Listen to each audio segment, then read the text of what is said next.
Assalamualaikum, halo teman-teman. Kami dari kelompok 1. Kami akan Menjelaskan video Pembelajaran tentang bakteri. Sebelumnya perkenalkan, saya Apriana Trisa Suryana dengan NIM 001. saya Afifah Suswanto dengan NIM 002. Saya Sanova Ladida dari NIM 003. Saya Hilwa Quratul Aini dengan NIM akhir 004. Dan saya Safibia Rahmadani dengan NIM 005.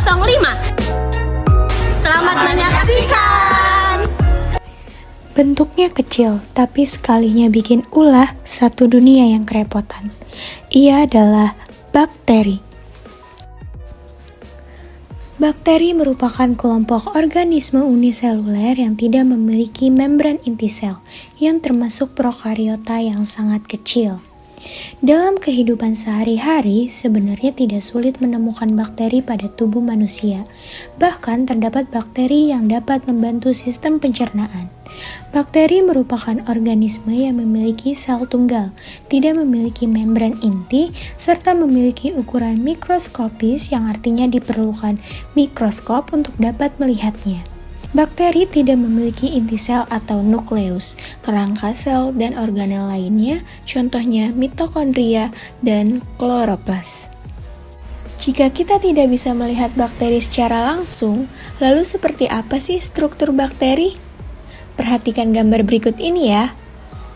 Organel yang pertama adalah kapsul atau lapisan lendir yang merupakan lapisan terluar dari bakteri yang berfungsi sebagai pelindung bakteri.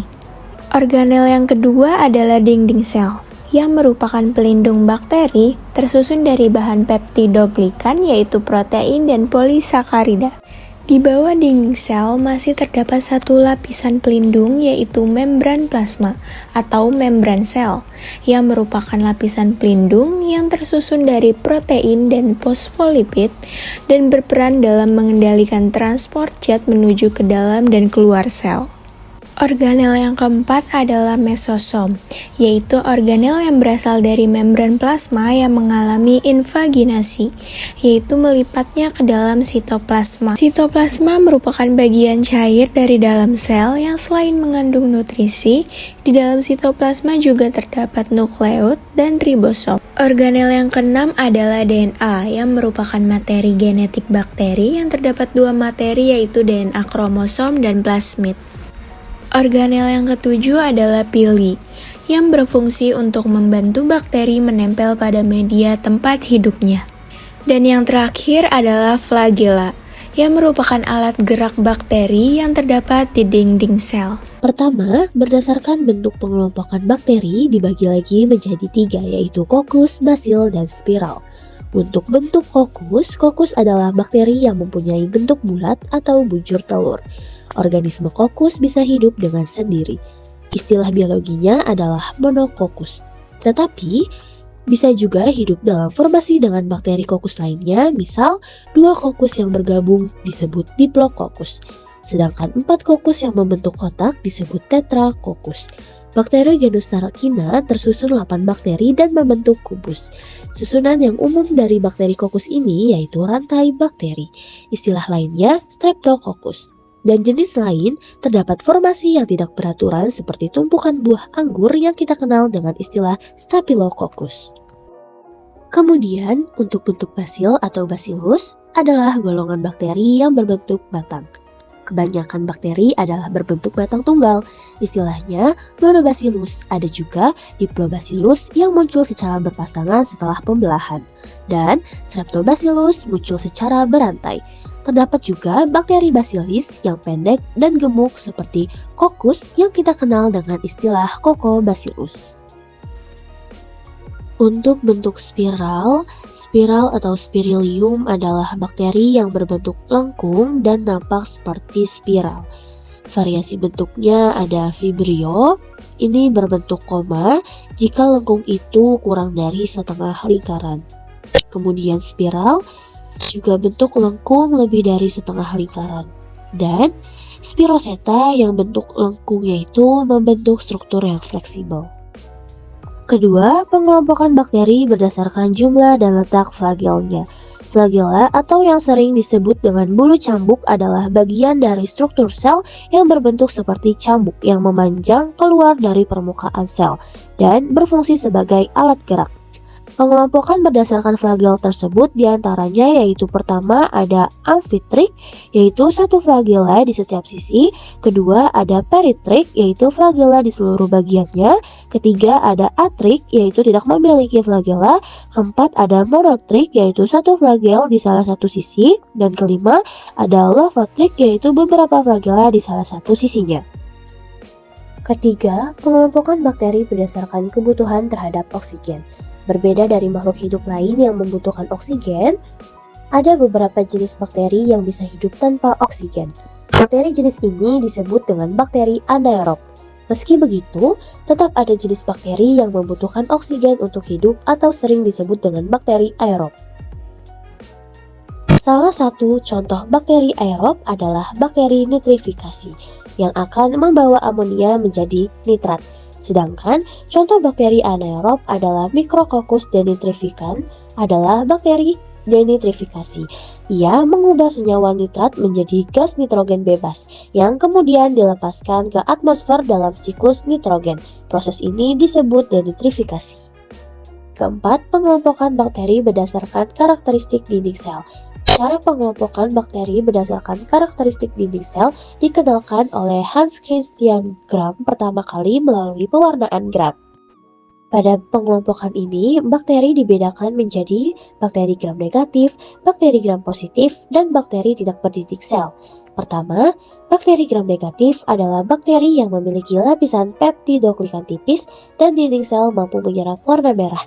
Contohnya adalah bakteri bergenus Streptomyces, Streptococcus, dan Mycobacterium tuberculosis. Yang kedua, bakteri Gram positif merupakan bakteri memiliki lapisan peptidoglikan tebal dan dinding selnya mampu menyerap warna violet. Contohnya adalah Enterobacteria dan Vibria. Dan terakhir yang ketiga sama seperti namanya yaitu bakteri tidak berdinding sel, berarti tidak memiliki dinding sel. Salah satu bakteri yang bertipe ini adalah bakteri Mycoplasma. Selanjutnya yaitu cara hidup bakteri. Yang pertama berdasarkan cara memperoleh makanan, ada bakteri autotrof, merupakan bakteri yang mensintesis makanan sendiri, terdiri dari fotoautotrof dan kemoautotrof. Nah, fotoautotrof merupakan bakteri yang menggunakan energi cahaya dalam penyusunan bahan organik atau fotosintesis.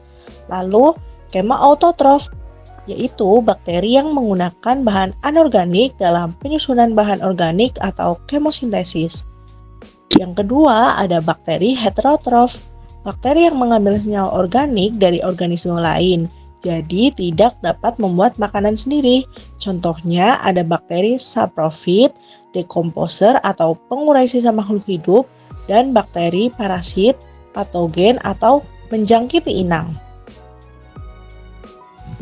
Selanjutnya kita masuk ke ciri-ciri umum bakteri. Yang pertama, berukuran kecil. Yang kedua, berdiameter 0,1 sampai 1 mikron. Yang ketiga, terdiri dari satu sel. Yang keempat, tidak memiliki membran inti. Dan yang terakhir, hanya bisa dilihat melalui mikroskop. Yang selanjutnya ada reproduksi pada bakteri. Ternyata bakteri memperbanyak dirinya dengan dua cara, yaitu seksual. Ini dilakukan dengan perpindahan DNA, dan aseksual yang dilakukan dengan cara membelah diri. Reproduksi secara seksual pada bakteri ini tidak melibatkan peleburan, karena reproduksi seksual pada umumnya tetapi terjadi melalui perpindahan materi genetik atau DNA, yang dikenal dengan rekombinasi genetik. Rekombinasi genetik ini akan menghasilkan dua sel bakteri dengan materi genetik kombinasi keduanya. Rekombinasi genetik terjadi melalui 3 metode, yaitu yang pertama transformasi, yang kedua transduksi, yang ketiga konjugasi. Reproduksi aseksual pada bakteri dilakukan dengan proses pembelahan biner atau yang biasa disebut dengan pembelahan amitosis. Artinya pembelahan yang tidak melibatkan tahapan pembelahan sel, tetapi terjadi secara spontan atau langsung. Pembelahan biner dapat menghasilkan salinan genetik dari sel ini secara tepat dan banyak juga jika dikondisikan di lingkungan yang menguntungkan. Bakteri dapat berperan negatif bagi kehidupan kita, seperti dapat menyebabkan penyakit pada manusia. Contohnya adalah Mycobacterium tuberculosis yang dapat menyebabkan penyakit TBC. Selain itu, bakteri dapat menyebabkan makanan cepat basi. Contohnya adalah bakteri Pseudomonas fluorescens yang menyebabkan makanan cepat busuk sehingga merusak aroma dan rasa makanan. Bakteri juga punya peran baik bagi kehidupan kita. Contohnya adalah bakteri Lactobacillus acidophilus dan Bifidobacterium lactis yang dapat memperkuat imun tubuh dan menjaga kesehatan tubuh kita. Dalam industri pangan, bakteri seperti Lactobacillus bulgaricus dan Lactococcus lactis dapat bermanfaat dalam pembuatan yogurt dan keju. Di lingkungan, terdapat banyak bakteri pengurai yang berperan sebagai dekomposer yang membantu menjaga keseimbangan ekosistem. Sekian video pembelajaran dari